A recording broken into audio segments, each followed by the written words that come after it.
Salam sejahtera, terima kasih karena bersama dengan saya di Nazlin Unity Channel. Satu lagi kemenangan besar Anwar Ibrahim terhadap Muhyiddin Yassin, Mahathir, dan juga sebahagiannya Najib. Ada orang kata, Mahathir kata Anwar Ibrahim bukan Perdana Menteri yang baik. Ada Muhyiddin kata Anwar Ibrahim adalah Perdana Menteri yang gagal. Tapi nampaknya semua yang mereka kata itu hanya merapu semata-mata. Ini dibuktikan hari ini ringgit kini mata wang keempat terbaik berbanding negara pesat membangun. Di mana celah yang mengatakan kononnya kerajaan pimpinan Anwar Ibrahim ini adalah gagal. Tak tahulah celah mana yang boleh dikata kerajaan perpaduan pimpinan Anwar Ibrahim dengan UMNO Barisan Nasional ini adalah kerajaan yang gagal. Dilihat ia lebih baik berbanding Perikatan Nasional. Memanglah tiada yang sempurna. Sebelum kita teruskan ulasan ini, jangan lupa tinggalkan komen Anda siapakah yang lebih baik, Perikatan Nasional atau Anwar Ibrahim. Tapi bagi mereka yang ada masalah gout, kencing manis, tinggi darah, tekan butang produk yang ada dalam video ini. Karena ada produk yang terbaik yang saya kongsikan dengan Anda. Saya tak jual produk ini.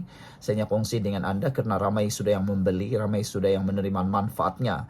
Harganya pula sangat murah sekarang ini dengan adanya promosi Sempena Raya. Cepat beli selagi stok masih ada, dan lebih penting lagi sediakan payung sebelum hujan supaya waktu hari raya nanti Anda tidak mengalami masalah ataupun gout datang lagi. Macam itulah ceritanya. Hari ini ringgit dibuka tinggi berbanding dolar Amerika Syarikat, didorong oleh keyakinan pelabur terhadap kestabilan politik dan dasar Malaysia yang memberangsangkan.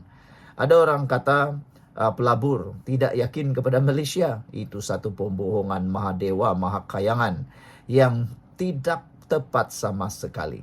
Kerana apa yang berlaku sebaliknya, para pelabur lebih yakin terhadap kestabilan politik dan dasar Malaysia yang memberangsangkan. Inilah yang kita mahu, kestabilan politik. Jangan ada lagi tebuk atap. Sebenarnya rancangan tebuk atap ataupun percubaan untuk tebuk atap itu diwar-warkan sekali lagi semata-mata mahu mengganggu gugat, mahu mengganggu kestabilan politik Malaysia supaya pelabur tergugat dan tidak yakin dengan Malaysia. Jadi bolehlah anggap perbuatan tebuk-tebuk atap itu satu perbuatan yang sangat khianat dan tidak bertanggung jawab. Dan rakyat perlu menolak, mengutuk perbuatan itu. Pada pagi 8 pagi tadi, ringgit naik kepada 4.4340 berbanding dolar Amerika Syarikat daripada 4.4355 ketika ditutup semalam. Menurut bernama yang memetik data Bloomberg, ringgit Malaysia adalah keempat terbaik dalam kalangan mata wang negara sedang pesat membangun, menyusuli yen Jepun, dolar Singapura dan renminbi China luar pesisir. Sebaliknya, mata wang negara rakan setara utama iaitu Indonesia dan Turki menghadapi penjualan ketara minggu lepas menjejaskan sentimen merentas kelas aset. Memetik bernama Ketua Ahli Ekonomi Bank Muamalat Malaysia Berhad, Dr. Muhammad Afzanizam Abdul Rashid berkata, ringgit kekal berdaya tahan meningkat 0.85% setakat ini. Bagi tahun ini, selain disenaraikan sebagai mata wang keempat berprestasi terbaik di Asia. Awal dagangan hari ini, ringgit juga diniagakan tinggi, kebanyakannya berbanding beberapa mata wang utama dunia lain. Ringgit turut didagangkan tinggi, kebanyakannya berbanding mata wang negara ASEAN.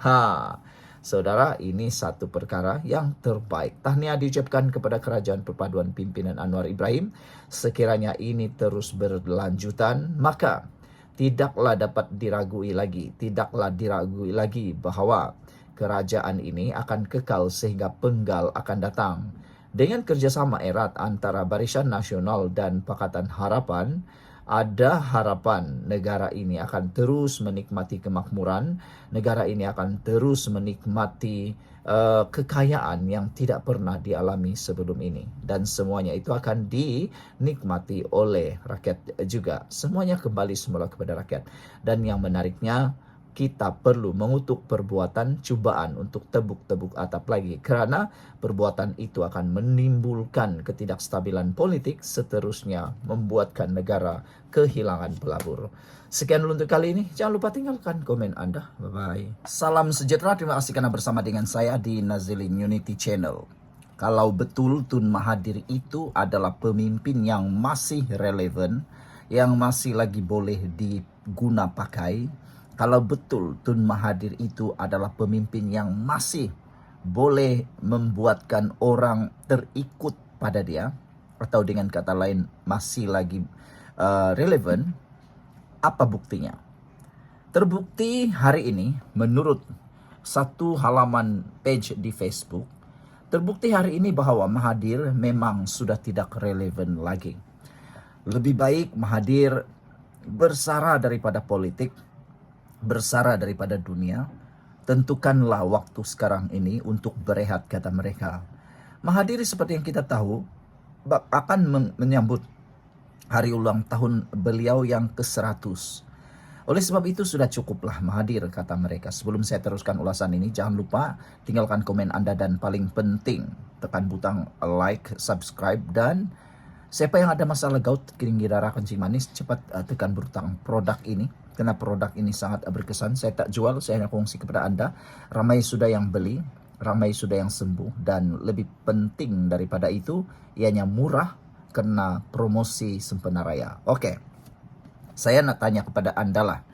Kalau betul lah Mahathir itu hebat, kenapa dia kalah di Langkawi? Kalau betul Mahathir itu hebat, paling penting ialah kenapa selepas 3 tahun dia menjadi penasihat SG4, tidak ada apa-apa perubahan yang terlalu signifikan berlaku kepada 4 buah kerajaan negeri yang ditadbir oleh Perikatan Nasional PAS.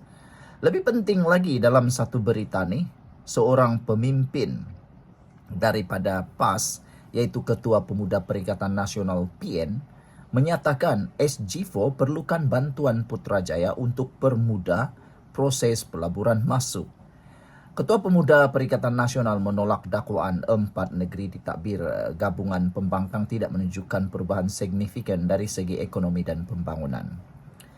Sekarang ini, kalau ikut apa yang berlaku, ialah sepatutnya kehadiran Mahathir itu mampu menarik pelabur, bukannya meminta bantuan daripada Putrajaya. Apa yang menghairankan ialah apa sebenarnya peranan Mahathir dalam SG4 itu sebagai penasihat. Kalau betul lah Mahathir itu hebat, dia boleh menarik para pelabur yang ada di luar sana untuk melabur di 4 buah negeri pimpinan Perikatan Nasional itu. Tapi lihatlah, tiada perubahan yang terlalu drastik atau signifikan yang berlaku di 4 buah negeri itu. Bahkan sudah hampir 3 tahun Mahathir dilantik sebagai penasihat SG4 pun, negeri yang ditadbir oleh SG4, oleh 4 pembangkang ini, masih kekal mundur. Tiadalah yang nampak sangat berubah. Tiadalah pelaburan yang terlalu mendadak masuk. Maknanya, Mahathir tidak hebat.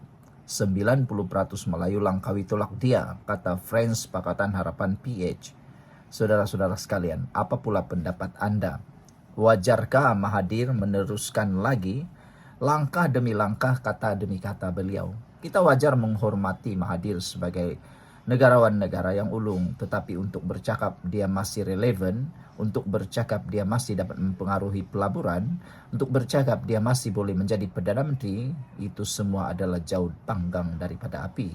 Apa pula pendapat semua? Sekian dulu untuk kali ini. Jangan lupa tinggalkan komen Anda.